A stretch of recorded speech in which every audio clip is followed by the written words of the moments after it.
Comme promis, Louis Théobald, Louis le Celte, était présent à la fête du parc de Nilvange. Cette année à nouveau, la municipalité, le tissu associatif et la médiathèque ont parfaitement façonné le programme des festivités.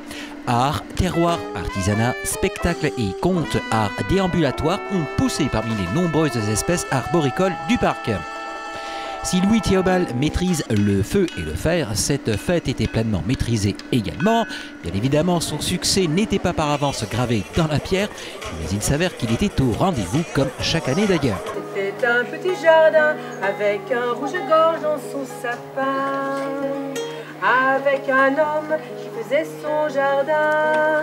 C'était un petit jardin, chante la compagnie Les Héliotropes, en fait plutôt un grand jardin puisqu'il s'agissait du parc classé Jardin de France où il n'y a pas que des rouges-gorges et des sapins. Loin s'en faut, il y avait de quoi se détendre et apprendre, bref se rebooster et se ressourcer dans cet écrin de verdure nilvangeois avant la reprise de la rentrée.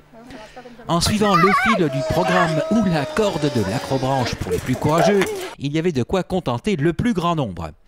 Tout de suite, le lutin de la compagnie Lavifile pour les petits, balades comptées en calèche, clown qui sut en un coup de crayon croquer les visiteurs du parc, probablement plus leur âme que leur physique, Charlie Chaplin en ventriloque, la fanfare Glooby-Boulga qui donna des airs de la Nouvelle-Orléans au parc, le spectacle Les Intempéries de la compagnie Les Héliotropes et de nombreuses animations pour les enfants.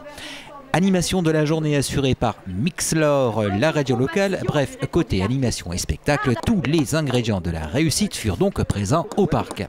Sans oublier les classiques de chez les classiques pour cette fête au parc 2013, exposant de nombreux stands attrait au respect et à la connaissance de la nature. Nos artistes et artisans tailleurs de pierre qui préservent notre patrimoine architectural, comme par exemple la cathédrale de Beauvais, notre désormais célèbre ferronnier Louis Théobald et bien d'autres. C'est vrai que tout ça, ça donne envie de fredonner. C'était un petit jardin.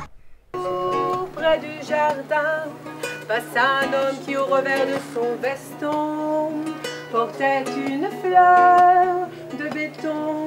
Dans le jardin une voix chanta de grâce, monsieur le promoteur,